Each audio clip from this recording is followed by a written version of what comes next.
The millionaire abandoned his wife on a remote farm. 24 years later, he was paralyzed when he saw her with a young man identical to him in the lounge of a 5-star hotel. He approached, and the amber glow of the Royal Palace Hotel's crystal chandelier cast dancing shadows across Lucas Callahan's weathered face as he nursed his third whiskey of the evening. At 52, he'd grown accustomed to these solitary nights in Chicago's most exclusive establishments, places where conversation flowed like expensive wine, and nobody asked uncomfortable questions about why America's coffee empire heir preferred drinking alone. The leather armchair creaked beneath him as he shifted, his gray eyes scanning the elegant lounge with practiced disinterest. Business executives laughed too loudly at unfunny jokes, their wives adorned in diamonds that caught the light like trapped stars. This world of manufactured glamour had become his refuge, a place where he could disappear into the background noise of other people's seemingly perfect lives. 24 years. That's how long it had been since he'd felt anything resembling genuine emotion. 24 years since he'd made the most cowardly decision of his life and watched his world crumble into dust and regret. The Callahan name opened every door in America, but it couldn't unlock the prison of guilt he'd built around his heart. "Another whiskey, Mr. Callahan." The server's voice barely registered as Lucas nodded absently, his attention drifting toward the hotel's main entrance where a small commotion had begun to stir. A woman had entered, not just any woman, but someone who commanded attention without trying. She moved with the confident grace of someone who'd fought battles and emerged stronger, her auburn hair catching the light as she surveyed the room with intelligent eyes. Something about her profile made Lucas's chest tighten with a familiar ache he'd spent decades trying to forget. Then she turned. The whiskey glass slipped from Lucas's fingers, shattering against the marble floor in a symphony of broken crystal that seemed to echo through his very soul. Those eyes, green as spring meadows with flecks of gold that sparkled when she was passionate about something, belonged to a ghost he'd carried in his heart for over 2 decades. Sarah Miller. But this wasn't the young professor he remembered, the idealistic woman who'd believed they could change the world one sustainable farm at a time. This Sarah radiated power and success, dressed in an elegant navy suit that whispered expensive confidence. Her face had gained character lines that spoke of struggles overcome and victories hard won. But those eyes were exactly as he remembered them. His heart hammered against his ribs like a caged bird, desperate for freedom. As his gaze shifted to the young man beside her, the world seemed to tilt on its axis as Lucas took in features that were hauntingly familiar. The same strong jawline, the same penetrating stare, even the same stubborn cowlick that had driven Lucas crazy when he was that age.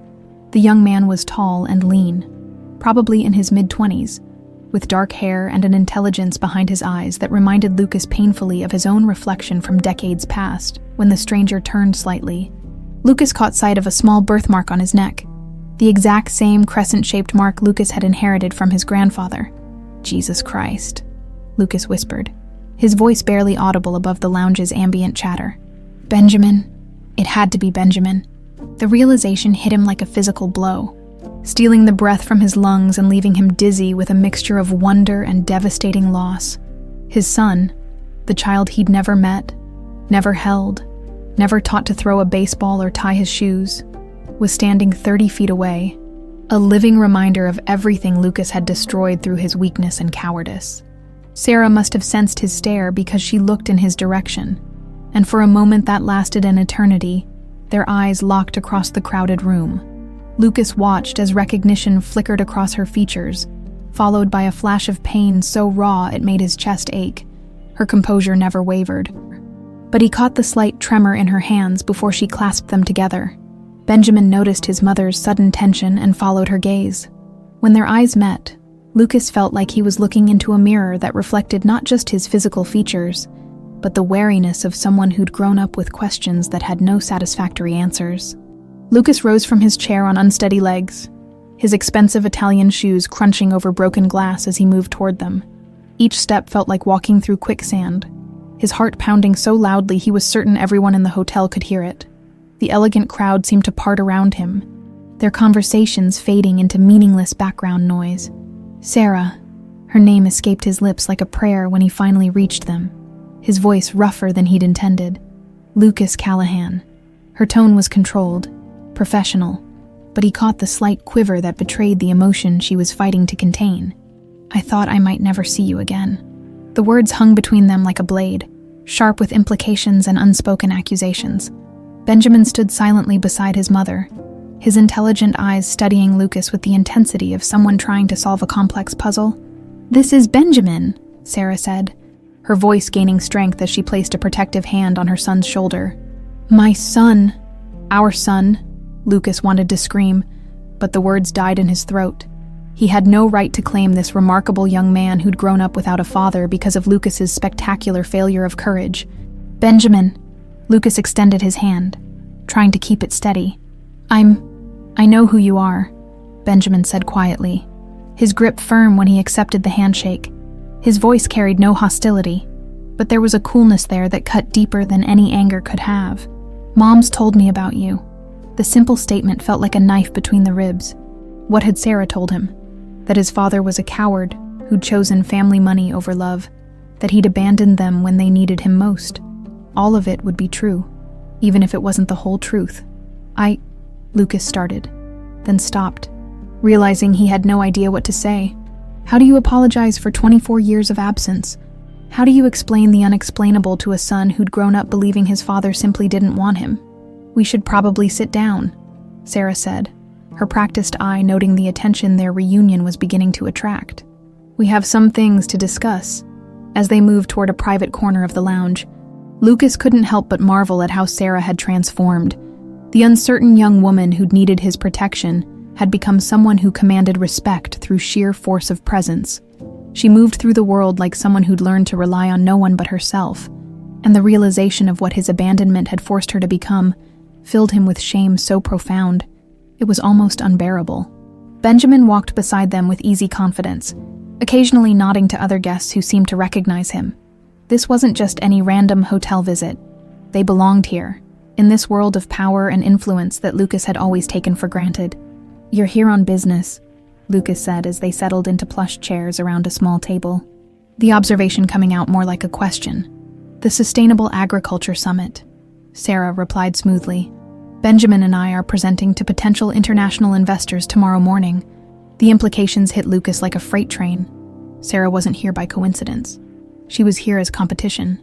The woman he'd abandoned had built something significant enough to threaten the very empire he'd inherited. "Esperanza Verde," Benjamin added with unmistakable pride. "Mom's company is revolutionizing how America approaches sustainable farming." Lucas felt the floor shift beneath him as pieces of a puzzle he'd never known existed began falling into place.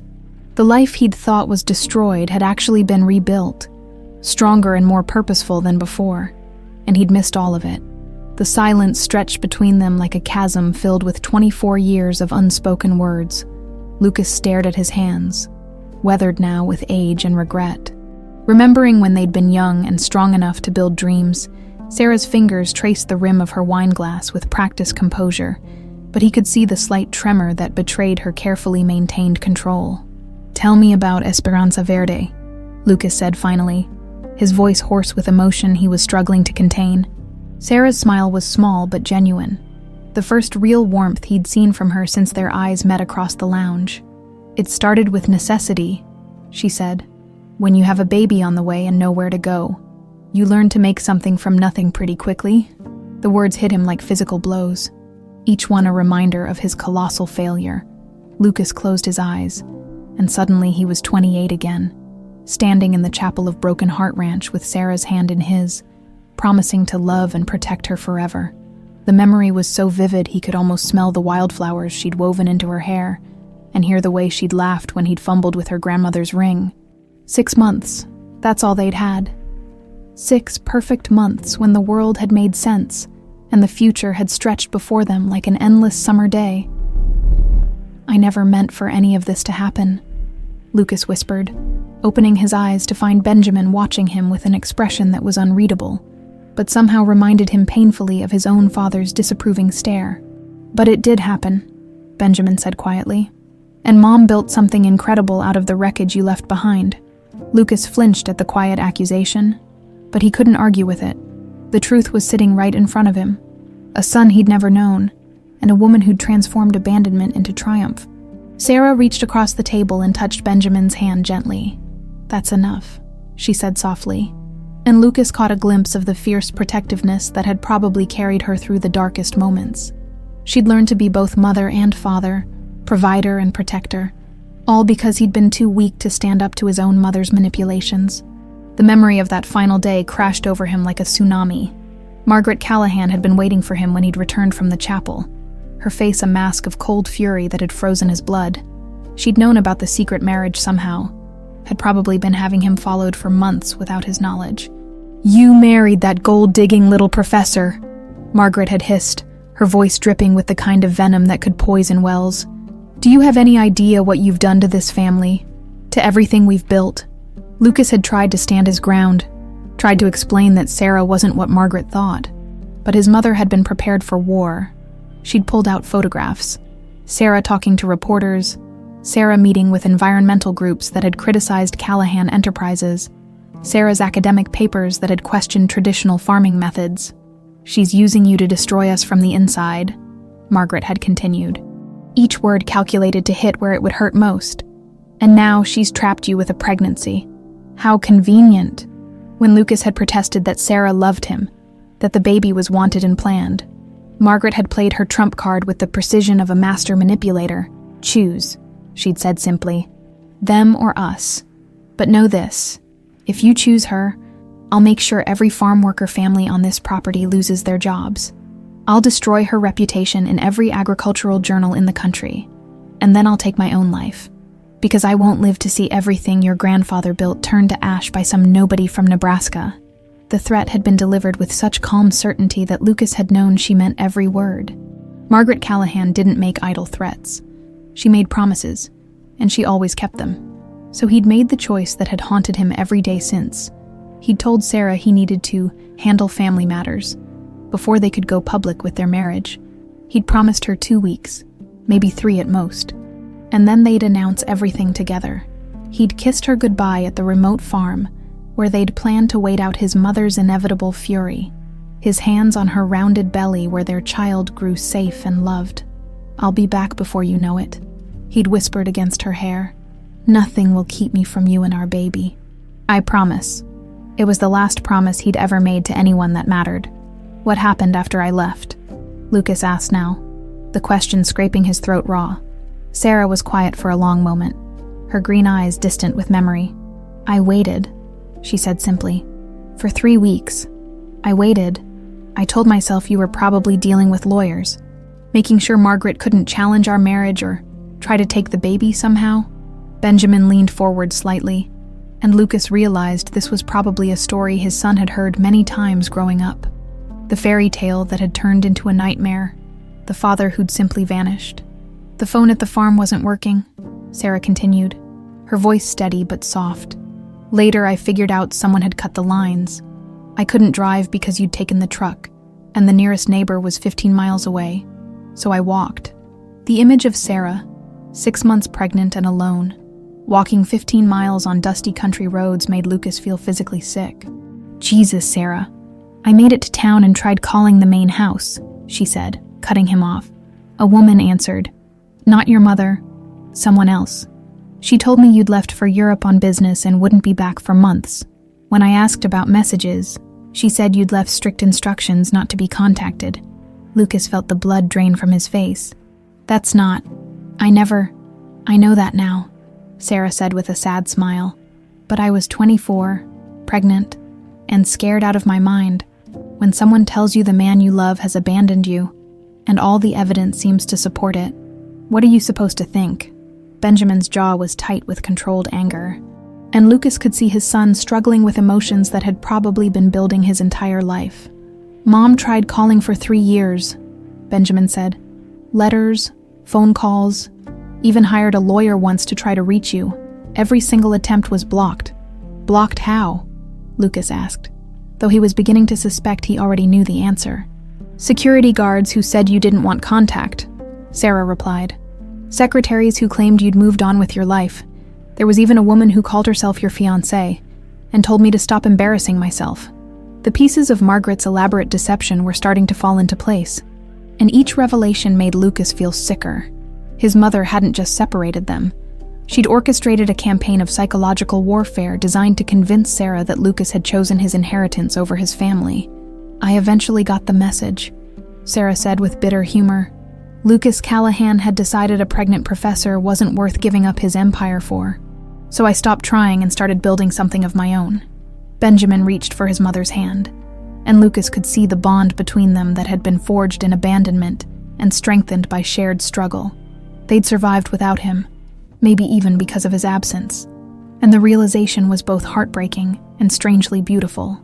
"Tell me about Benjamin," Lucas said quietly, his eyes on his son's face. "Tell me about his childhood." Sarah's expression softened, and for the first time since they'd sat down, she looked almost peaceful.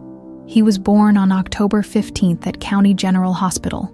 7 pounds, 3 ounces, and he came out screaming like he had something important to say. Despite everything, Lucas found himself smiling at the image. "Did he ever ask about me?" "Every night for the first 10 years, Benjamin answered for himself, his voice steady but quiet. "Mom always told me you were probably a good man who'd made a bad choice. She never let me hate you, even when I wanted to." The simple statement broke something inside Lucas's chest, and he had to look away to keep from falling apart completely. Sarah had protected him even when he'd failed her utterly, had kept their son from growing up poisoned by bitterness. "I should have fought harder," Lucas whispered. "I should have found a way." "Yes," Sarah said simply. "You should have." Sarah's composure finally cracked, just for a moment, and Lucas caught a glimpse of the raw pain she'd been carrying for over 2 decades. Her hand trembled as she set down her wine glass, and when she looked at him, her eyes blazed with an anger that had been carefully banked but never extinguished. "Do you want to know what those first years were really like, Lucas?" Her voice was steady, but there was steel beneath the silk. "Because I don't think you have any idea what your abandonment actually cost." Benjamin shifted uncomfortably in his chair, clearly torn between wanting to protect his mother and needing to hear this story from her perspective. Lucas forced himself to hold Sarah's gaze, knowing he owed her at least that much. "Tell me," he said quietly. Sarah's laugh was bitter as winter wind. "I gave birth alone in a county hospital 40 miles from that godforsaken farm. The labor lasted 18 hours, and every time they asked about the father, I had to lie and say he was overseas on business. The nurses felt sorry for me. This young woman with a wedding ring, but no husband, no family, no support system at all." She paused, her fingers unconsciously moving to touch a thin scar on her left hand that Lucas didn't remember. "I named him Benjamin Lucas Miller because I was still stupid enough to believe you'd come back someday and want to claim him." The middle name hit Lucas like a physical blow. Even after he'd abandoned her, Sarah had honored him by giving their son his name. The generosity of that gesture, given everything she'd been through, made him feel smaller than dirt. "The farm you left us at had no running water and a roof that leaked in 3 places," Sarah continued, her voice gaining strength as she spoke. "The nearest grocery store was 23 miles away, and I had no car. Do you know what it's like to walk that distance with a newborn strapped to your chest, buying formula and diapers with food stamps because you've got $37 to your name?" Benjamin reached for his mother's hand, but she gently pulled away. "No, baby. He needs to hear this. All of it." Lucas felt like he was drowning in shame, but he forced himself to listen. This was his penance, to understand the full scope of what his cowardice had cost the people he'd claimed to love. "I taught myself to repair that roof using library books and YouTube videos," Sarah said, a hint of pride creeping into her voice. "I fixed the plumbing with spare parts I bought at garage sales. I turned that useless patch of rocky soil into something productive because Benjamin needed to eat, and food stamps don't last the whole month when you're feeding a growing baby." She stood up abruptly, moving to the window that overlooked the glittering Chicago skyline. The lights reflected off the glass, creating a halo effect around her silhouette that reminded Lucas painfully of the young woman who'd believed they could change the world together. "I sold vegetables at farmers' markets when Benjamin was 6 months old," she continued, her voice softer now but no less devastating. "He'd sleep in a basket next to my booth while I hawked tomatoes and squash to people who looked at me like I was some kind of charity case. By his first birthday, I was supplying produce to 3 local restaurants." Benjamin's eyes were bright with unshed tears, and Lucas realized his son had probably never heard the full extent of what Sarah had endured in those early years. She'd protected him from the worst of it, the way good mothers do.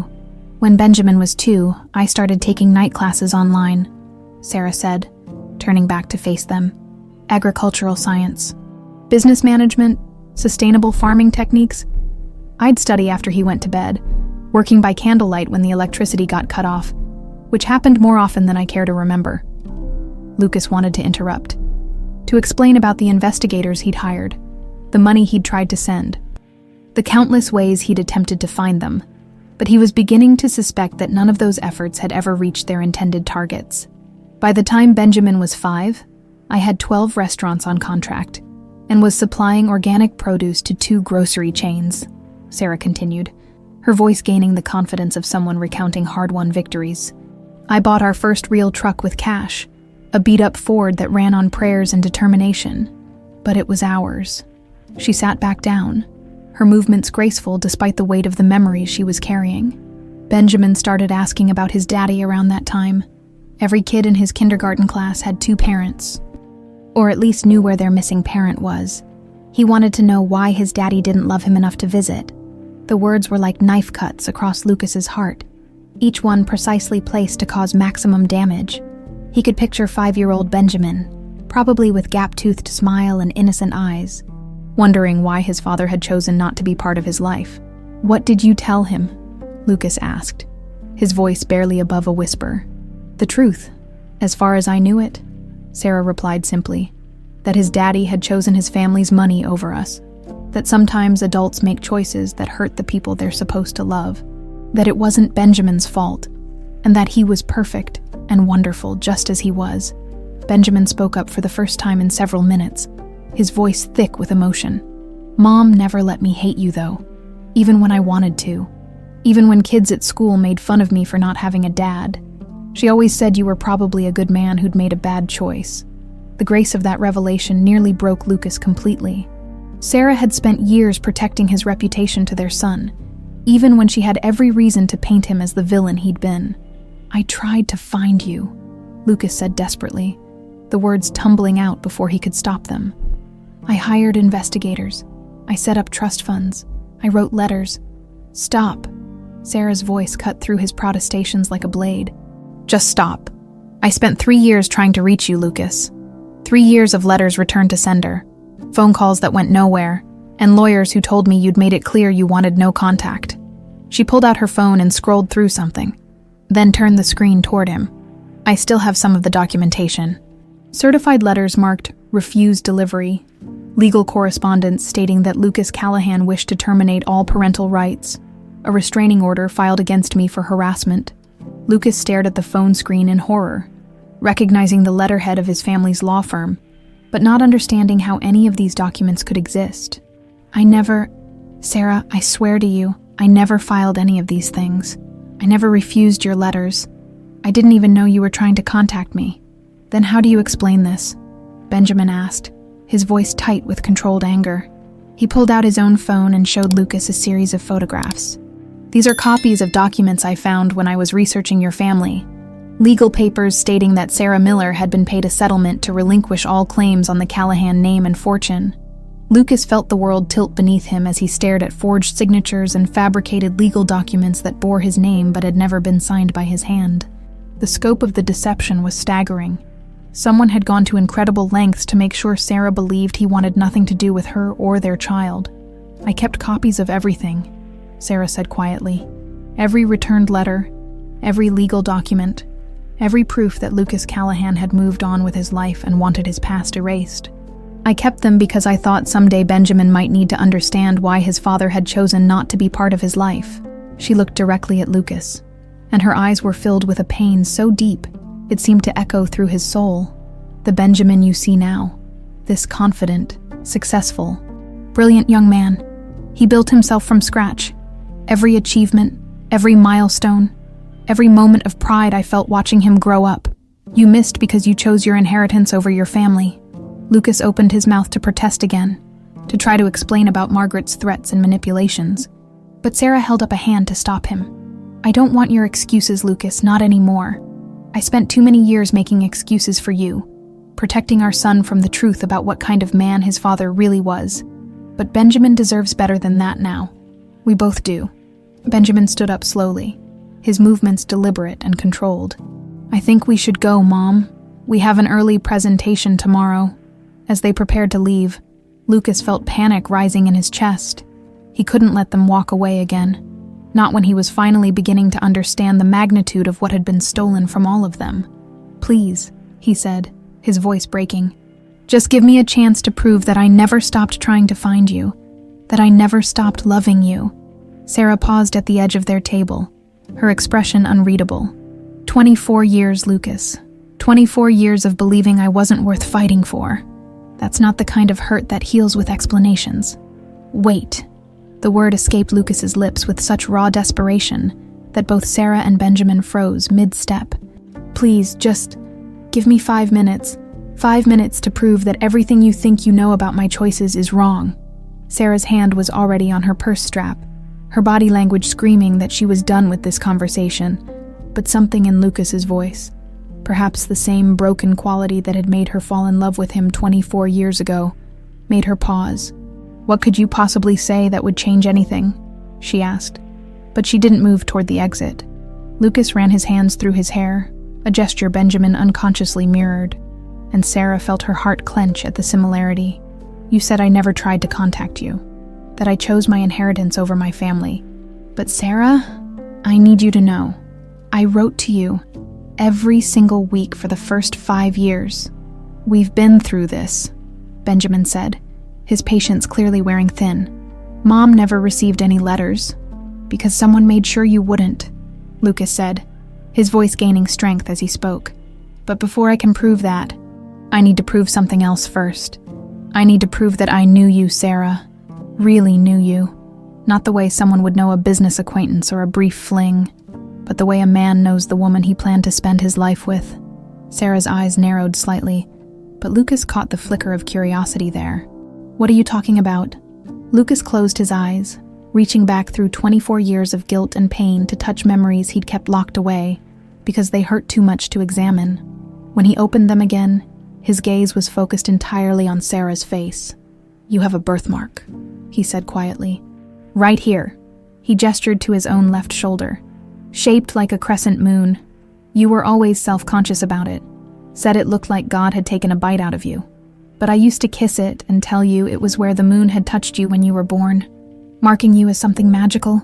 Sarah's breath caught, her hand unconsciously moving to cover the spot he'd described. It wasn't visible in her conservative business suit, but Lucas's accuracy made her pale slightly. "Lucky guess," Benjamin said, but his voice lacked conviction.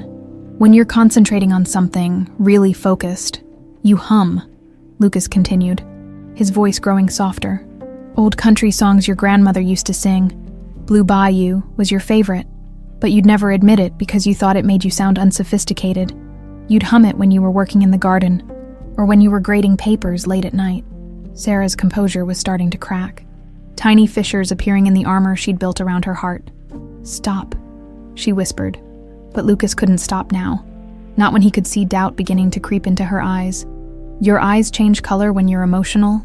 They're green most of the time, but when you're angry, they get darker, almost emerald. And when you're happy, really, truly happy, they get these gold flecks that light up like stars."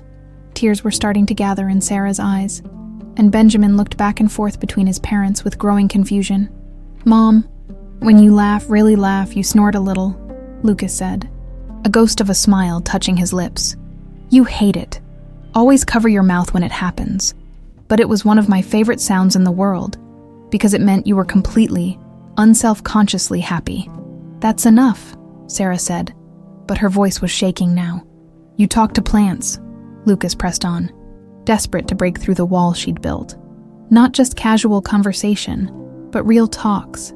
You named the tomato plants in our garden. There was Big Bertha and Tiny Tim, and that stubborn one in the corner you called Frank because it reminded you of your uncle who never did what he was supposed to." A sob escaped Sarah's throat, and she pressed her hand to her mouth. Benjamin immediately moved to her side, his arm around her shoulders in a gesture that spoke of years of being her protector.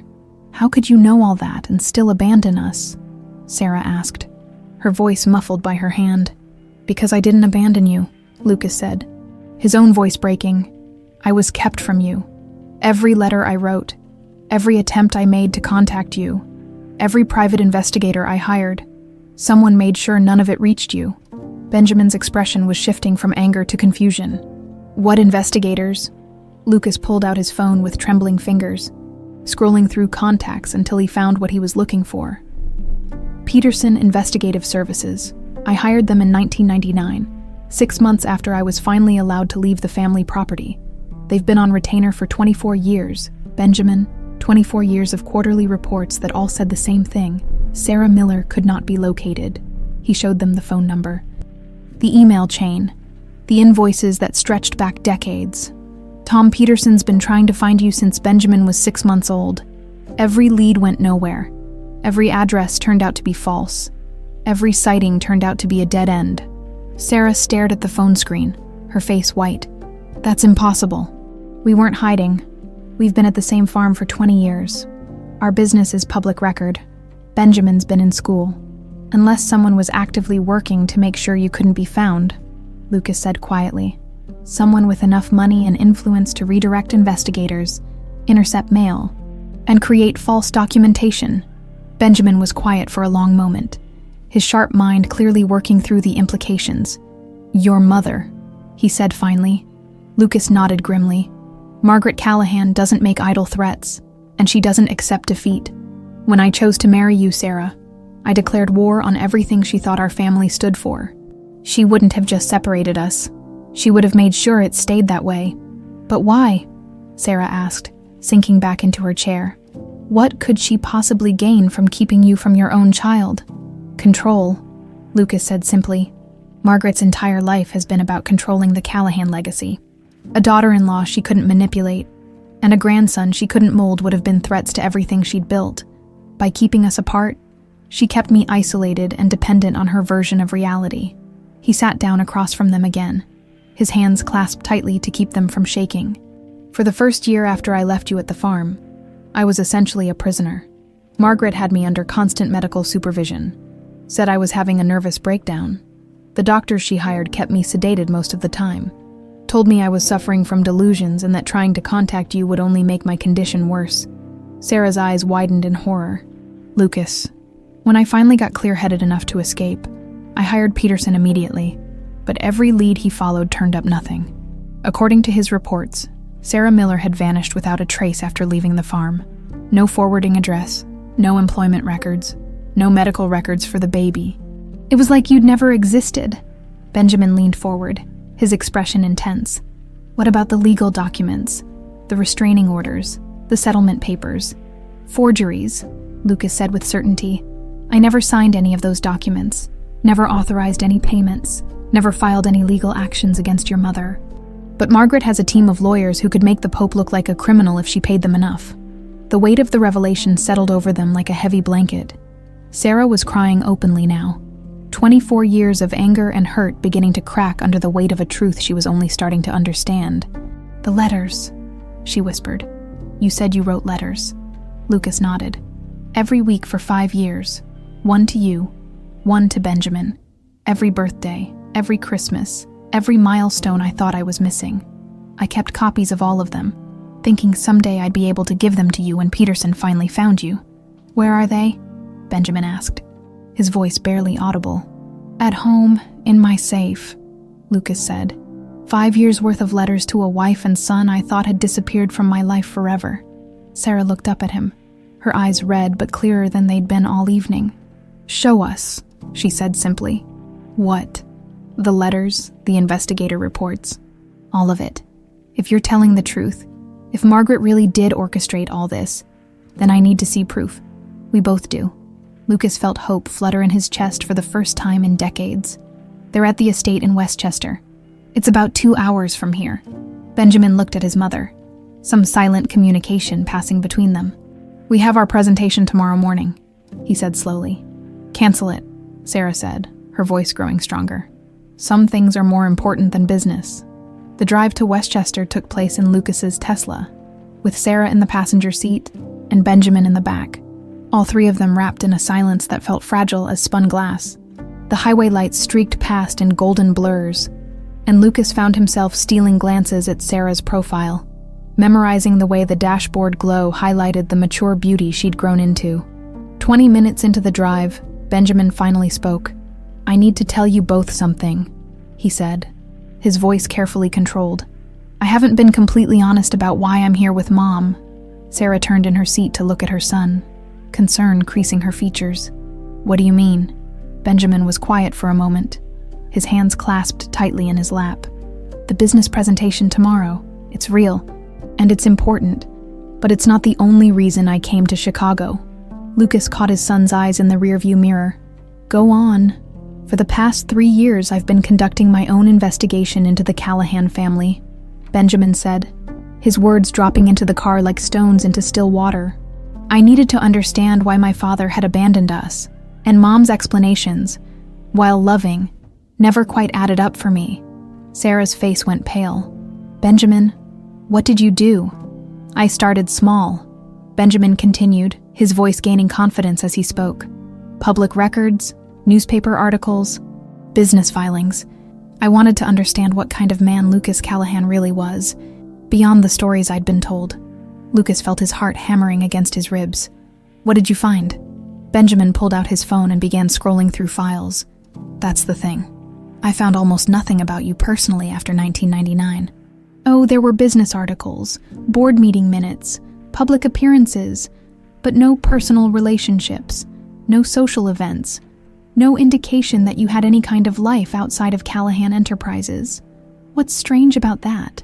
Sarah asked, though Lucas could hear the confusion in her voice. "Everything," Benjamin replied. "You're worth hundreds of millions of dollars. You're considered one of the most eligible bachelors in America, and yet you've never been photographed with a woman, never been linked romantically to anyone, never married, never even had rumors about relationships." Lucas gripped the steering wheel tighter, understanding where this was going. "That's not normal behavior for a man who supposedly abandoned his family for money and freedom," Benjamin continued. "A man who chose wealth over love would have used that wealth to enjoy life. You didn't. You lived like a monk, and that didn't make sense to me." Sarah was staring at her son with a mixture of pride and horror. "You investigated your own father." "I investigated the man who abandoned us," Benjamin corrected gently. "But the more I dug, the more I realized that the official story didn't add up. So I started looking deeper. The GPS announced they were 10 minutes from their destination, but Lucas barely heard it. "How deep?" Benjamin's smile was grim. "Deep enough to get myself in trouble. About 6 months ago, I managed to get hired by a catering company that services high-end events in the Hamptons. I've been working private parties and charity galas, anything that would get me close to people who know the Callahan family personally." "Jesus." "Benjamin," Sarah whispered. "It worked," Benjamin said simply. "I've overheard conversations, picked up gossip, observed family dynamics, and what I discovered is that Margaret Callahan is not just your typical controlling mother-in-law. She's something much more dangerous." Lucas felt ice forming in his veins. "What do you mean?" Benjamin was quiet for a moment, organizing his thoughts. 3 weeks ago, I was working a charity auction at the Hamptons estate. Margaret was there, of course, holding court like some kind of queen. But late in the evening, when most of the guests had gone home, I overheard her talking to someone on the phone. He paused, and Lucas could see him struggling with how much to reveal. "She was talking about you, Dad. Specifically, she was talking about managing your latest attempt to contact that woman and her bastard son." The car swerved slightly as Lucas's hands jerked on the wheel. "What?" "She was giving instructions to someone. A lawyer, I think, about intercepting communications and maintaining what she called the firewall. She mentioned Peterson Investigative Services by name, said they were getting too close and needed to be redirected again." Sarah's hand flew to her mouth. "Oh my God, there's more," Benjamin said grimly. "I heard her mention something about a storage room in the estate's basement. She told whoever she was talking to that the evidence was secure and would never see the light of day as long as she was alive." Lucas felt like he was drowning. The scope of his mother's deception was beyond anything he'd imagined. "You think she kept the letters?" "I think she kept everything," Benjamin said. "Every letter you wrote, every report from the investigators, every piece of evidence that would prove you never stopped trying to find us. They were pulling through the gates of the Callahan estate now, and Lucas felt a familiar sense of dread settling over him. This place had been his prison for over 2 decades, a gilded cage where Margaret had kept him isolated and controllable. "There's something else," Benjamin said as they parked in the circular driveway. "I've been inside the main house twice now, for events. The basement level is off limits to staff, but I've seen Margaret going down there, and I've seen her coming back up with papers and documents." Sarah was staring up at the imposing mansion with its towering columns and perfectly manicured grounds. "This is where you grew up, where I was imprisoned," Lucas corrected grimly. "Benjamin, what you're describing. It means my mother has been actively sabotaging any chance of us reuniting for 24 years. That's exactly what it means," Benjamin said. "And I think I know where she's keeping the proof." They sat in the car for a moment, all 3 of them staring up at the house that had been the center of so much pain and manipulation. Lucas felt sick thinking about all the years Margaret had spent orchestrating their separation, all the elaborate lies she'd constructed to keep them apart. "We need to get into that storage room," Sarah said quietly. Lucas turned to look at her. "Sarah, if we get caught, I don't care," she said fiercely. "If your mother has been playing puppet master with our lives for 24 years, then I want proof. I want evidence, and I want her to pay for what she's done to all of us." Benjamin leaned forward between the seats. "I've been studying the house layout during the events I've worked. I know how to get to the basement without triggering the main security system." "Absolutely not," Lucas said immediately. "If Margaret catches you down there, she's in Martha's Vineyard until tomorrow evening," Benjamin interrupted. "I checked her social media. She's at some charity luncheon and won't be back until late." Lucas felt torn between hope and terror. On one hand, the possibility of finally having proof of Margaret's manipulation was intoxicating. On the other hand, the thought of putting Benjamin in danger made him feel sick. "There's something you both need to understand," Lucas said slowly. "Margaret isn't just controlling. She's dangerous.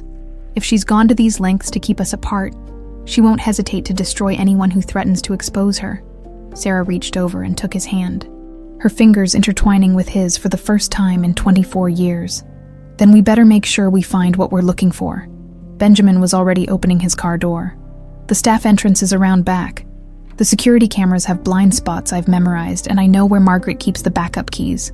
As they walked toward the house, Lucas felt like he was approaching his own execution, but for the first time in decades, he also felt something else. Hope. Hope that the truth would finally come to light, that the lies that had destroyed his family would finally be exposed. "Whatever we find down there," he said quietly, "it changes everything." Sarah squeezed his hand. "Everything changed the moment we walked into that hotel lounge. Now we're just going to prove it." The basement of the Callahan estate smelled like old money and older secrets. Benjamin led them through a maze of corridors lined with wine racks and storage units, his phone's flashlight cutting through the darkness like a blade. The silence was oppressive, broken only by the soft whisper of their footsteps on polished concrete. "It should be just ahead," Benjamin whispered, his voice barely audible in the cavernous space. "I saw Margaret disappear behind that door during the spring charity auction." Lucas felt sweat beading on his forehead despite the cool temperature. Being in his childhood home without Margaret's knowledge felt like a violation of some fundamental law of nature. For 24 years, he'd lived under her watchful eye, monitored and controlled at every turn. The idea that she'd been orchestrating an elaborate deception from these very rooms made his stomach churn.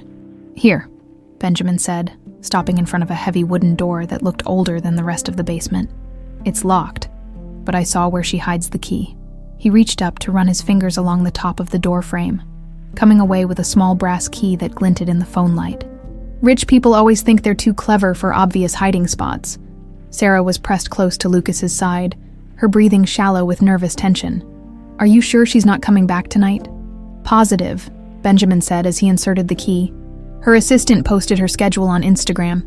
"Margaret's at a dinner party in the vineyard until at least midnight, and then she has breakfast plans in the morning."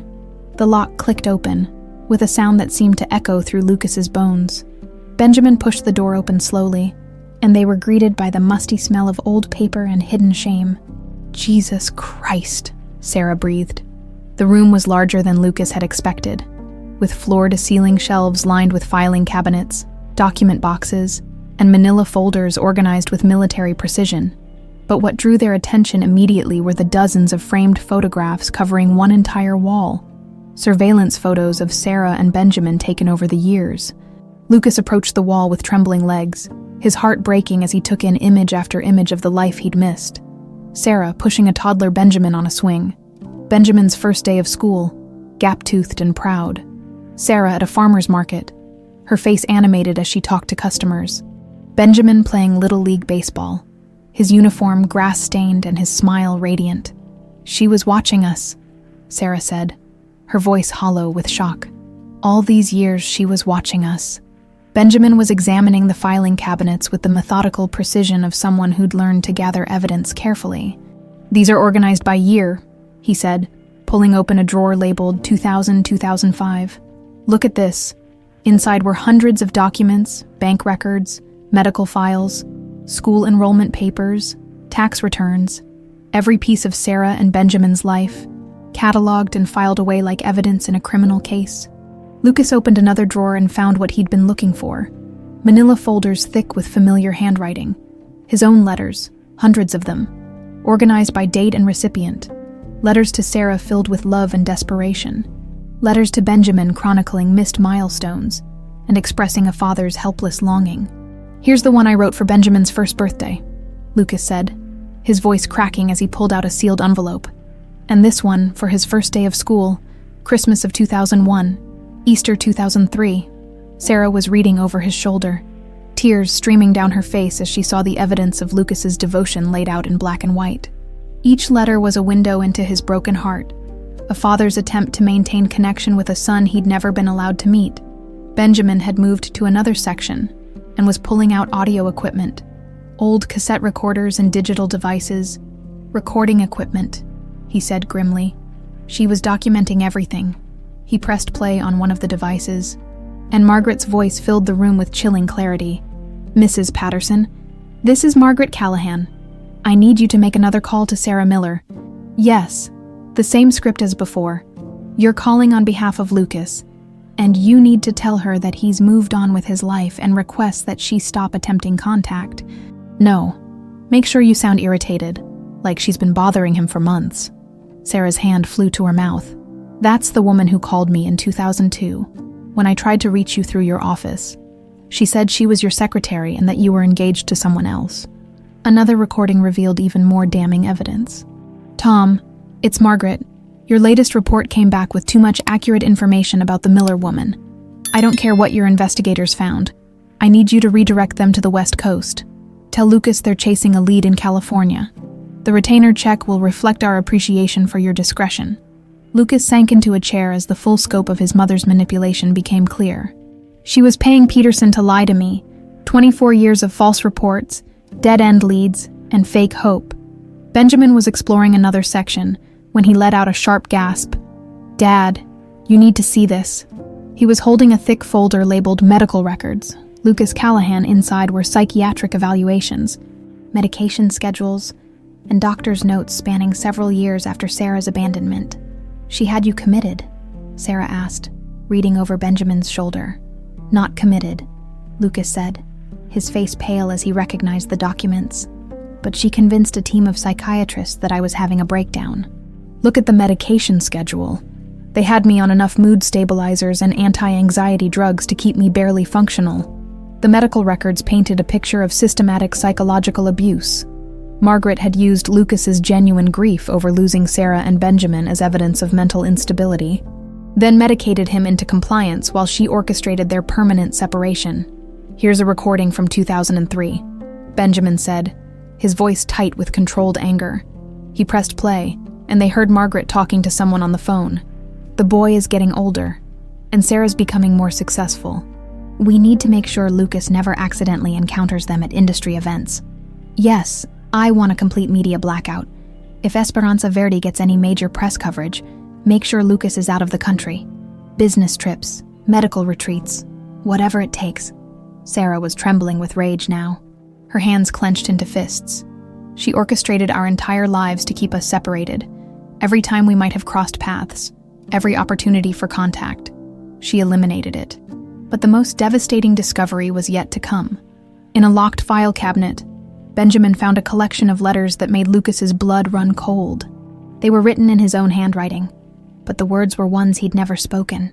"These are rejection letters," Benjamin said, his voice barely audible. "Letters supposedly from you to Mom, telling her to stop trying to contact you." Lucas read his own forged handwriting with growing horror. "Sarah, I've made my choice, and I choose my family's legacy over what we had. Stop embarrassing yourself with these pathetic attempts at contact. I've moved on, and I suggest you do the same. The child means nothing to me." "I never wrote this," Lucas said, his voice shaking with fury. "I would never." "Benjamin, I would never call you nothing to me. You were everything I dreamed about, everything I hoped for." Sarah was staring at the forged letters with a mixture of heartbreak and rage. "These are the letters that convinced me you'd truly moved on. When I received them, I knew there was no point in trying anymore." The final piece of evidence was perhaps the most chilling, a detailed timeline in Margaret's own handwriting, documenting every manipulation, every lie, every strategic move she'd made to ensure their separation remained permanent. It read like a military campaign plan, with Lucas, Sarah, and Benjamin as unwitting casualties in her war to preserve family control. 24 years, Sarah whispered, staring at the timeline. 24 years of our lives stolen by one woman's need for control. Benjamin was photographing everything with methodical precision, building a digital archive of Margaret's crimes. "We have enough evidence here to destroy her," he said grimly. "Forgery, fraud, conspiracy, psychological abuse. She's going to prison for this." Lucas felt a cold rage building in his chest, a fury he'd never experienced before. "She didn't just separate us," he said quietly. "She robbed Benjamin of his father. She forced you to struggle alone, and she kept me prisoner in my own life. This isn't just manipulation, it's evil." As they continued documenting Margaret's crimes, Lucas realized that tomorrow would bring a reckoning 24 years in the making. The woman who'd destroyed his family in the name of protecting it was about to learn that some prisons are built from the very lies meant to keep others captive. "We're going to make her pay for every single day she stole from us," Sarah said, her voice filled with quiet determination. Lucas nodded, feeling something he hadn't experienced in decades, the absolute certainty that justice would finally be served. Margaret Callahan arrived at the estate the next evening like a queen returning to her castle, her silver Bentley purring up the circular driveway with practiced elegance. At 73, she remained formidable. Perfectly coiffed silver hair, designer clothing that cost more than most people's annual salaries, and the kind of cold confidence that came from decades of getting exactly what she wanted. She had no idea that her entire world was about to collapse. Lucas waited in the main drawing room, flanked by Sarah and Benjamin, with 3 of Manhattan's most prestigious attorneys arranged around the mahogany conference table, like soldiers prepared for battle. The evidence they'd gathered from Margaret's secret room was organized in neat stacks, each document a nail in the coffin of her carefully constructed lies. "Lucas, darling," Margaret called as she entered the foyer, her voice carrying the honeyed poison that had controlled him for so many years. "I wasn't expecting you this evening. Who do we have visiting?" She appeared in the doorway of the drawing room and froze, her composed mask slipping for just a moment as she took in the scene before her. Sarah sat with regal composure, her success evident in every line of her posture. Benjamin stood behind his mother's chair, his resemblance to Lucas so striking that Margaret actually took a step backward. "Hello."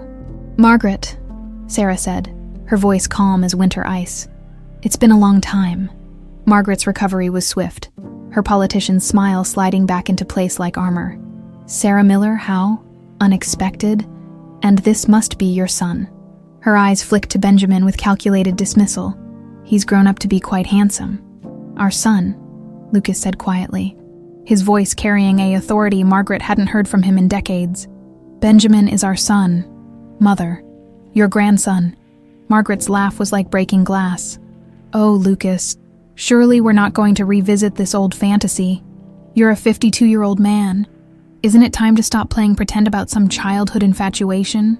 Benjamin stepped forward, his movements controlled but predatory. "We're not here to pretend about anything, Mrs. Callahan. We're here to discuss facts, evidence, and 24 years of systematic fraud." "I beg your pardon." Margaret's voice sharpened, her maternal facade beginning to crack. Lucas stood up slowly, feeling stronger than he had in decades. "Sit down, Mother. You're going to want to be sitting for this." Margaret remained standing, her chin lifted in defiance.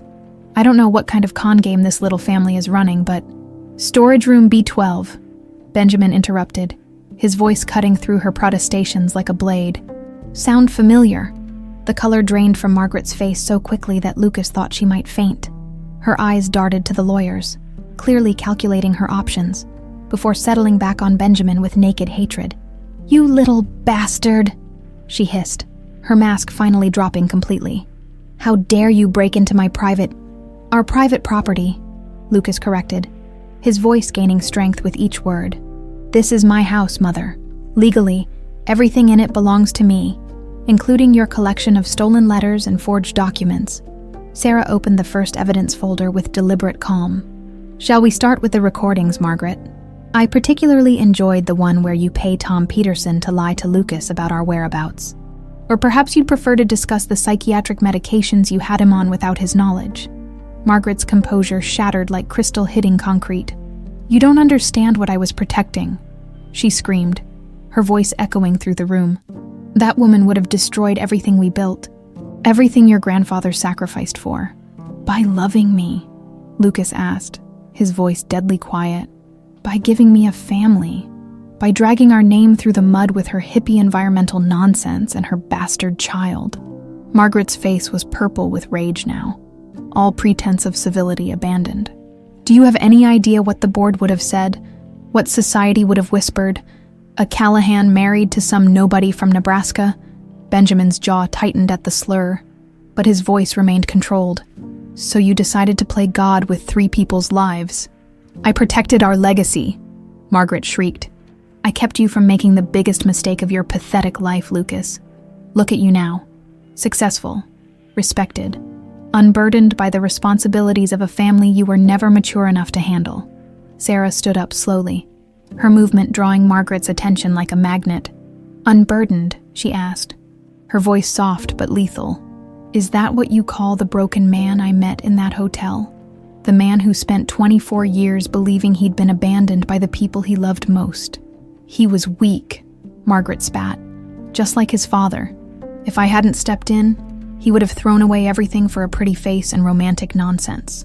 Lucas moved to stand beside Sarah, and for the first time in his adult life, he felt truly united with someone against his mother's manipulations.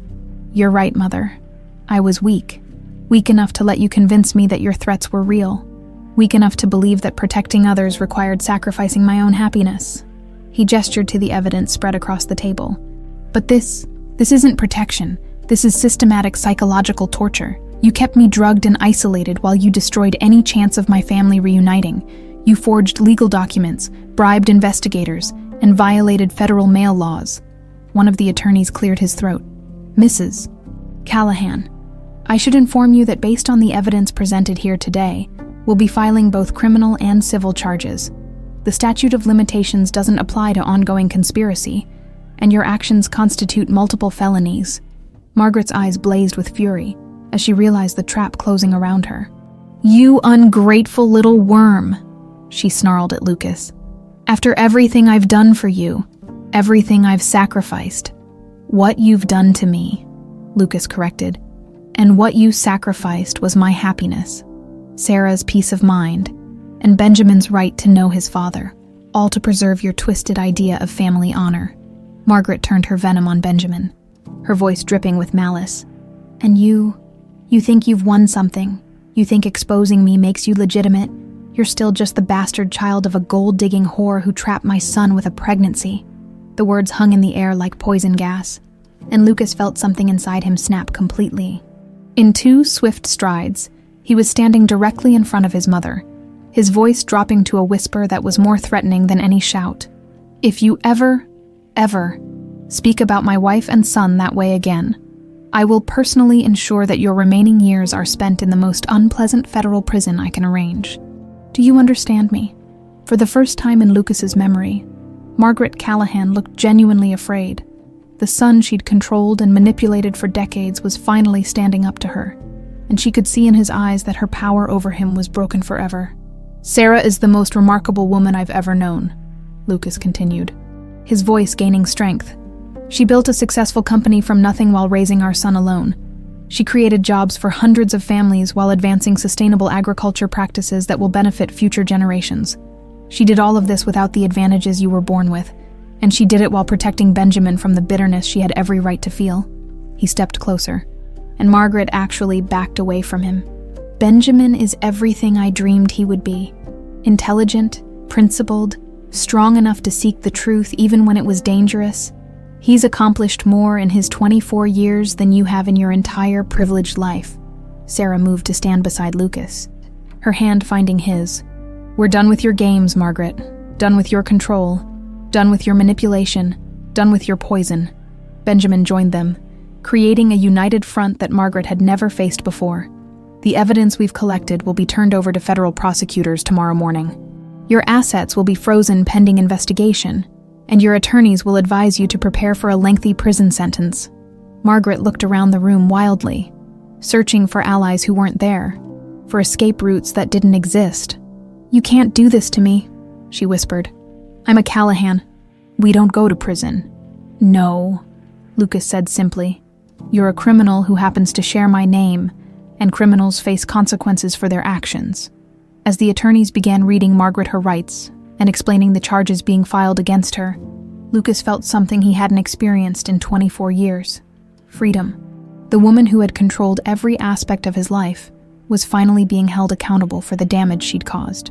Tomorrow would bring new challenges, but tonight, for the first time since he was 28 years old, Lucas Callahan was truly free.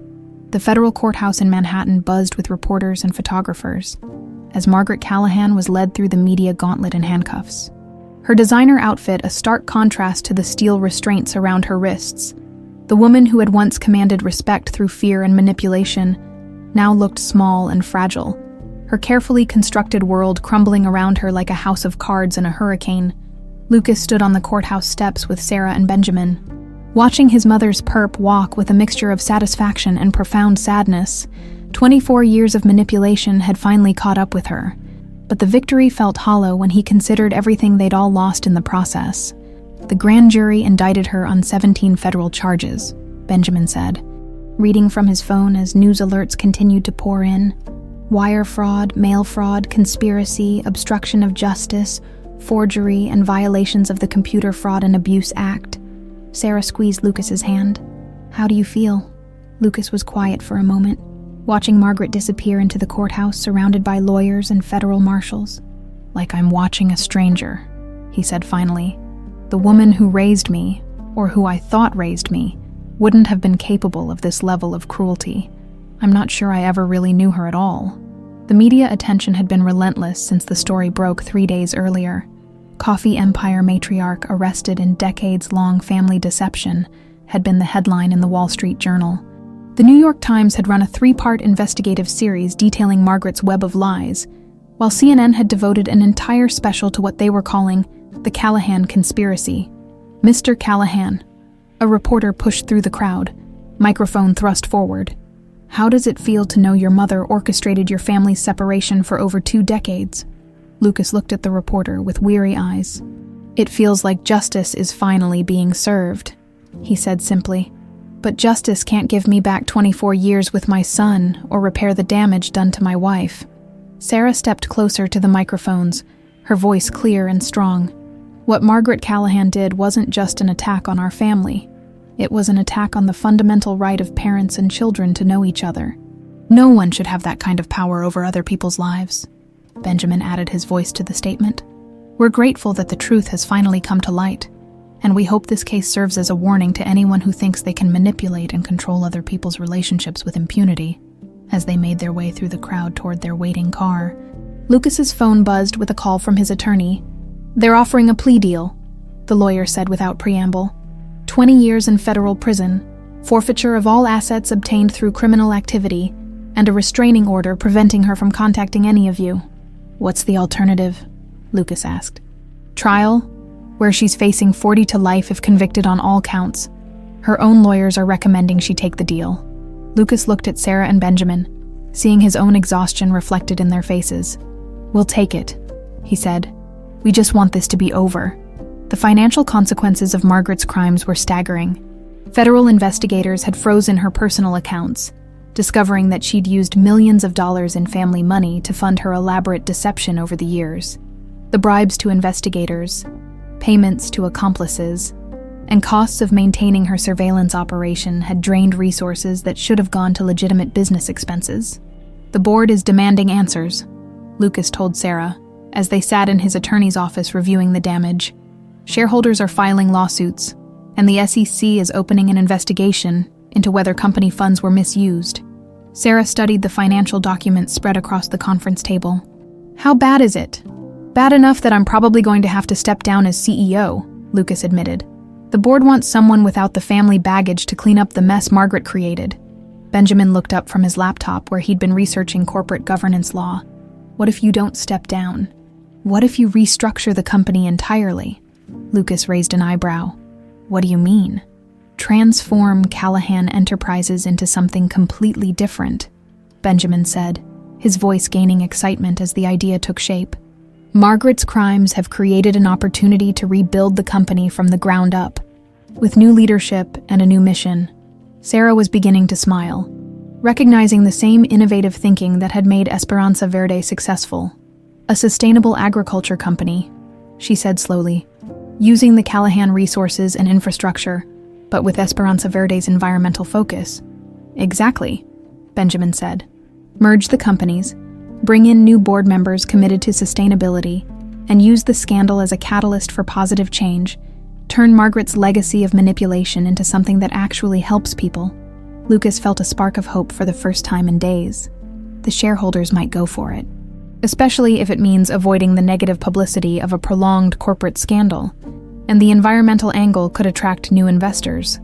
Over the following weeks, as Margaret's legal proceedings moved forward, the three of them worked tirelessly to develop a restructuring plan that would salvage something positive from the wreckage.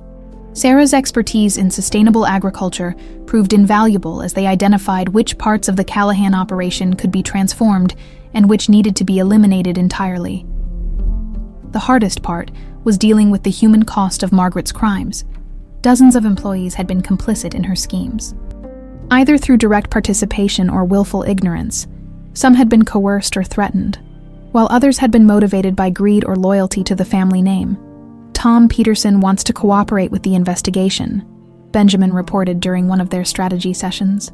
"His attorney says he's willing to testify about the bribes Margaret paid him to provide false reports." Lucas shook his head in disgust. 24 years of lies, and he's ready to flip the moment he faces consequences. "At least we'll have his testimony to fill in some of the gaps," Sarah said pragmatically. "The prosecutors need to understand the full scope of what Margaret did." The most shocking revelation came when investigators discovered that Margaret had been intercepting and destroying mail addressed to Lucas for over 2 decades. Hidden in another storage room were hundreds of returned letters that Sarah had sent, marked "refuse delivery" in Margaret's handwriting. "She was literally stealing our mail," Sarah said, her voice filled with wonder at the audacity of it. "Letters I wrote to you, birthday cards for Benjamin, Christmas presents. She took everything and made us believe you'd rejected it all." Lucas read through the letters with tears streaming down his face, seeing Sarah's desperation gradually transform into resignation and finally into the determination that had made her successful. Her words chronicled Benjamin's growth from a toddler asking about Daddy to a young man who'd stopped believing his father would ever come home. The social consequences for Margaret were perhaps even more devastating than the legal ones. The high society circles where she'd reigned as a queen now shunned her completely. Former friends lined up to give interviews distancing themselves from her actions, and charitable organizations began returning her donations and removing her name from buildings and endowments. "She's been expelled from every club and organization she belonged to," Benjamin reported, reading from a society column. "The Metropolitan Opera removed her name from their patron list, and the charity she chaired for 15 years issued a statement condemning her actions. Margaret's fall from grace was complete and public. Her reputation destroyed as thoroughly as she'd tried to destroy her son's happiness. The woman who had valued social status above everything else would spend her final years as a social pariah, remembered only for the cruelty she'd inflicted on her own family, as the legal proceedings drew to a close and the company restructuring moved forward. Lucas found himself feeling something he hadn't experienced in decades. Optimism about the future. The damage Margaret had done was irreparable, but from the ashes of her deception, something new and better was being born. 6 months after Margaret's sentencing, the old Broken Heart Ranch looked nothing like the abandoned farm where Sarah had once struggled to survive. Construction crews had transformed the property into something that bridged the past and future. The Hopefield Center for Sustainable Agriculture, a sprawling research facility that would train the next generation of farmers in environmentally responsible practices. Lucas stood on the wraparound porch of the renovated farmhouse, watching Benjamin direct a team of agricultural engineers as they installed the latest soil analysis equipment. At 25, his son had grown into his role as CEO of the newly merged company, with a confidence that reminded Lucas of Sarah at her best. Principled but pragmatic, visionary but grounded in reality. "The solar array should be operational by next week," Benjamin called out, his voice carrying across the field where workers were installing the massive panels that would make the center entirely energy self-sufficient. "And the first class of students arrives in 2 months." Sarah emerged from the farmhouse carrying 2 cups of coffee, her hair pulled back in a ponytail and her clothes practical rather than corporate. At 50, she'd found a peace that Lucas had never seen in her during their brief time together as young people. The struggles that had once aged her prematurely had ultimately made her stronger, more beautiful in ways that transcended physical appearance. "Penny for your thoughts," she said, settling beside him on the porch swing they'd installed where Margaret's surveillance photos had once shown a broken fence. "I was thinking about time," Lucas said, accepting the coffee gratefully. "How much we lost, how much we've gained, how different everything could have been." Sarah was quiet for a moment, watching Benjamin explain something to one of the engineers with animated gestures. "I used to torture myself with those thoughts," she said finally. "All the what-ifs and might-have-beens. But I've realized something important. We can't change the past, but we can make sure the future is everything we want it to be." The transformation of Callahan Enterprises into Hopefield Agricultural Solutions had been more successful than anyone had dared to hope. The merger with Esperanza Verde had created the largest sustainable farming consultancy in North America, with contracts spanning from Canada to Mexico.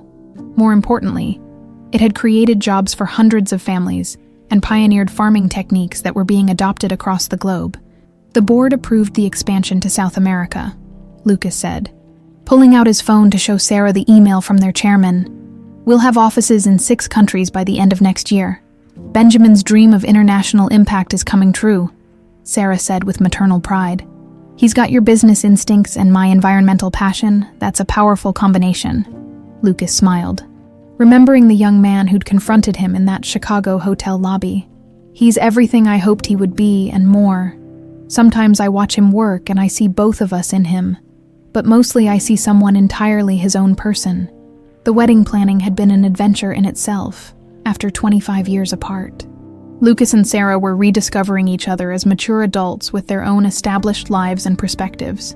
The young people who'd fallen in love on the original ranch had grown into different people, but the core connection between them had proven stronger than time or manipulation. "Mrs. Chen called about the catering," Sarah said, consulting her tablet. "She wants to confirm the menu for 300 guests. 300 people celebrating something Margaret tried to destroy forever," Lucas mused. "There's a certain poetic justice in that." The guest list read like a who's who of sustainable agriculture, mixed with family members who'd been kept apart for decades and business associates who'd become genuine friends. Many of the workers' families Sarah had helped over the years would be there, along with former students who'd gone on to start their own successful farms. Benjamin jogged up to the porch, his face flushed with excitement. "The greenhouse sensors are calibrated perfectly," he announced. "We'll be able to monitor soil conditions, humidity, and plant health from anywhere in the world." "Show off," Sarah teased, but her pride was evident. "When I was your age, I was lucky if I could keep a thermometer working properly. When you were my age, you were building a business empire from scratch while raising a child alone," Benjamin corrected gently. "Don't sell yourself short, Mom. Everything I've accomplished is built on the foundation you created." Lucas felt his throat tighten with emotion as he watched the easy affection between mother and son. This was the relationship Margaret had tried to destroy, not just his connection to them, but their connection to each other. She'd failed completely. "I have something for both of you," Lucas said, pulling an envelope from his jacket pocket. "Early wedding present." Sarah opened it to find legal documents transferring 51% ownership of Hopefield Agricultural Solutions to a trust fund benefiting sustainable farming education. "Lucas, this is millions of dollars. It's an investment in the future," Lucas said firmly. "Margaret used the Callahan fortune to spread pain and manipulation. I want our money to spread knowledge and hope instead." Benjamin was reading over his mother's shoulder, his eyes widening as he understood the implications. "This will fund agricultural education for thousands of students. Students who might not otherwise have access to this kind of training," Lucas added.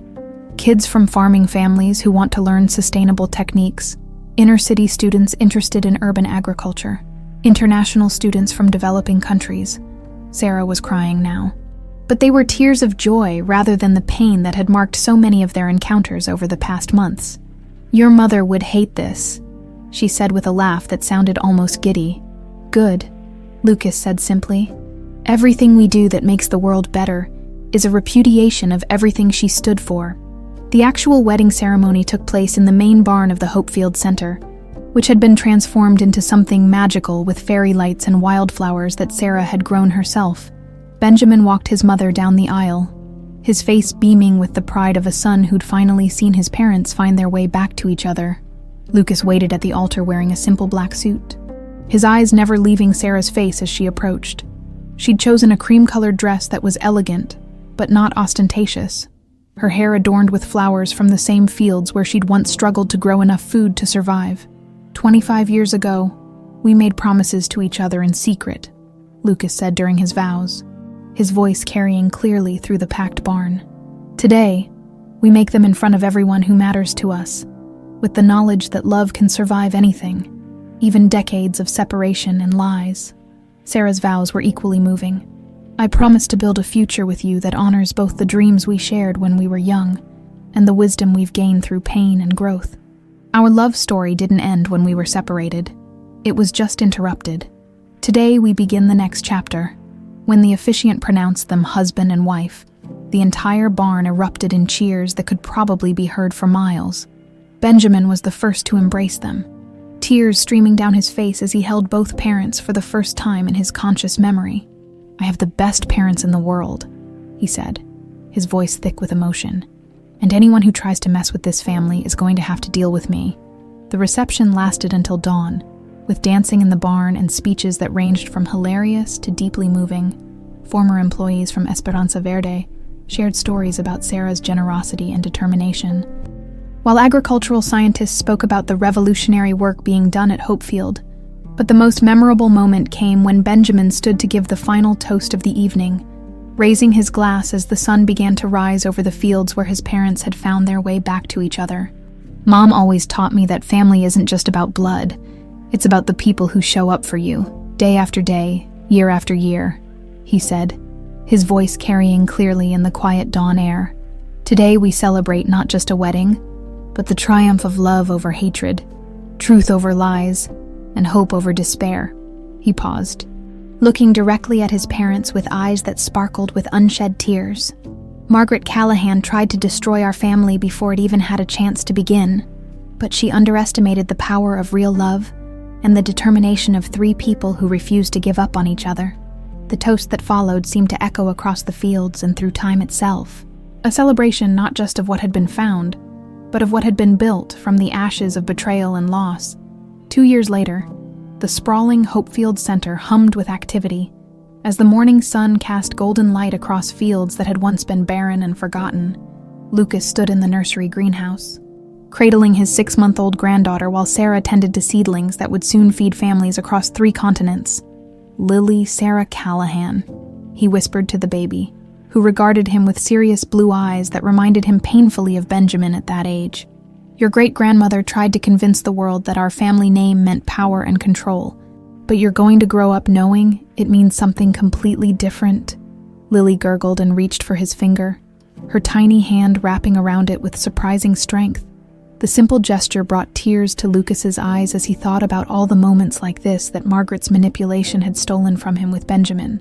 Forbes wants to do a follow-up cover story, Sarah said, looking up from her work. 2 years after the scandal, tracking how the company has evolved. Lucas shifted Lily to his shoulder, patting her back gently. What do you think, ready to be famous again? I think we have a story worth telling, Sarah replied, wiping soil from her hands. From Margaret's crimes to our reconstruction, it might inspire other families dealing with similar manipulation. The numbers certainly told an impressive story.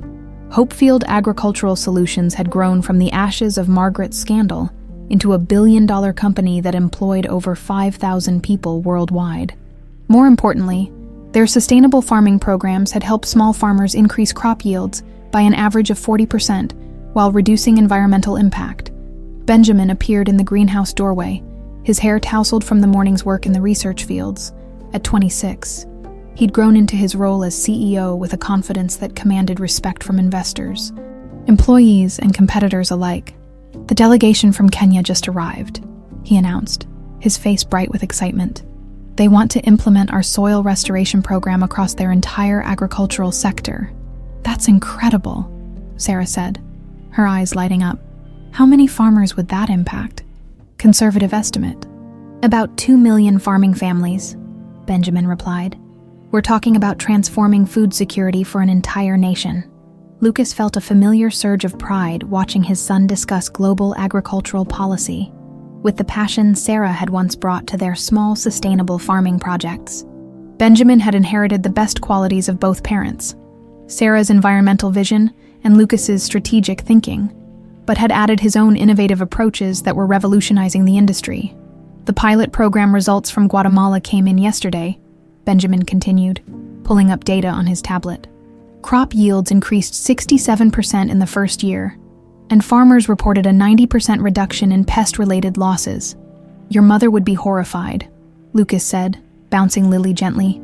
Everything she tried to prevent, international expansion, environmental focus, helping small farmers, we're doing on a scale she never could have imagined. Sarah's expression grew thoughtful. I still visit her, once a year, like clockwork. Benjamin looked surprised. You never told me that. Because I don't do it for you or your father, Sarah explained.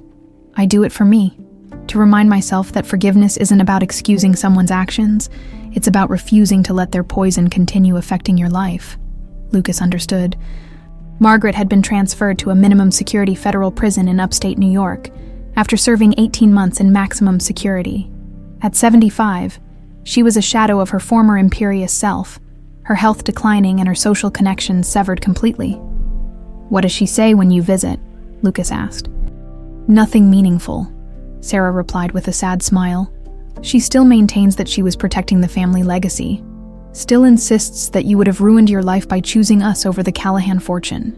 Even now, after everything we've accomplished, especially now, in her mind, our success only proves how dangerous we were to her version of family tradition. She can't comprehend that the family name might mean something better than what she made it represent.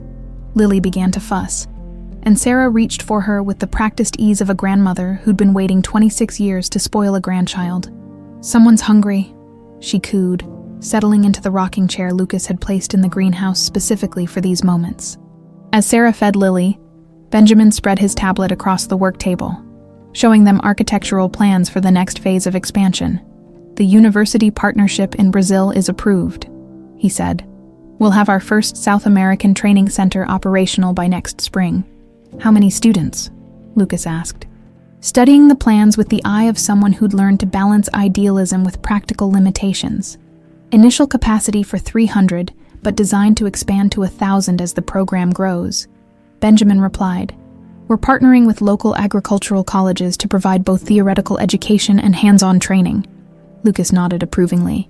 This was the kind of sustainable growth that created lasting change rather than quick profits. Margaret had always focused on quarterly earnings and short-term gains, but her son and grandson were building something designed to benefit future generations. There's something else, Benjamin said, his tone becoming more serious. I've been thinking about the Forbes interview, and I want to suggest something that might be difficult. Sarah and Lucas exchanged glances. What kind of difficult? I think we should tell the whole story, Benjamin said quietly. Not just the business success and the agricultural impact, but the personal cost. The 24 years you lost, the struggles Mom went through, the damage Margaret's manipulation caused. Lucas felt his chest tighten. Benjamin, that's a lot of private pain to put in a national magazine.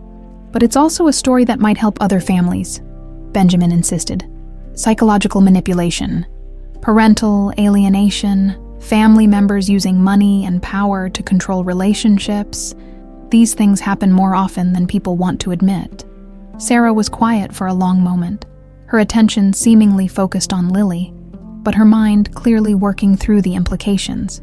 You want to turn our trauma into advocacy. I want to turn our survival into hope for other people, Benjamin corrected. How many families are dealing with similar manipulation right now? How many children grow up believing a parent abandoned them when the truth is more complicated? Lucas walked to the greenhouse window, looking out at fields where hundreds of students from around the world were learning techniques that would feed their communities for generations. This place had been built from the ashes of Margaret's cruelty, transformed from a symbol of abandonment into a beacon of hope. Your grandmother spent decades using the Callahan name to spread fear and control, he said finally. Maybe it's time we used it to spread healing instead. The Forbes photographer found them exactly like that 2 weeks later. 3 generations of Callahans working together in the greenhouse where they'd rebuilt their family from the ground up. Lucas held Lily while explaining soil composition to a group of international students. Sarah demonstrated proper seedling care to excited teenagers from urban farming programs, and Benjamin coordinated with researchers developing drought-resistant crops for climate-threatened regions. The resulting cover story, titled "The Family That Revolutionized American Agriculture," became one of the magazine's most shared articles ever. But more importantly, it generated hundreds of emails from families dealing with similar manipulation, and dozens of offers from other agricultural companies wanting to adopt Hopefield's sustainable practices. "We did it," Sarah said one evening, as they sat on the porch swing where they'd planned their reconstruction. Lily slept peacefully in her carrier, while Benjamin worked late in the research lab, his silhouette visible through the windows like a promise of continued innovation. "Did what?" Lucas asked, though he thought he knew what she meant. "Proved that love really can survive anything," Sarah replied, leaning against his shoulder. 24 years of separation, decades of lies, systematic manipulation designed to destroy us, and we're still here, still building something beautiful together. Lucas kissed the top of her head, breathing in the scent of wildflowers and hope that had become his definition of home. Margaret always said that sentiment was weakness, that practical considerations should override emotional attachments. And look where that philosophy got her, Sarah said with satisfaction. Alone in prison while we're surrounded by family and doing work that matters.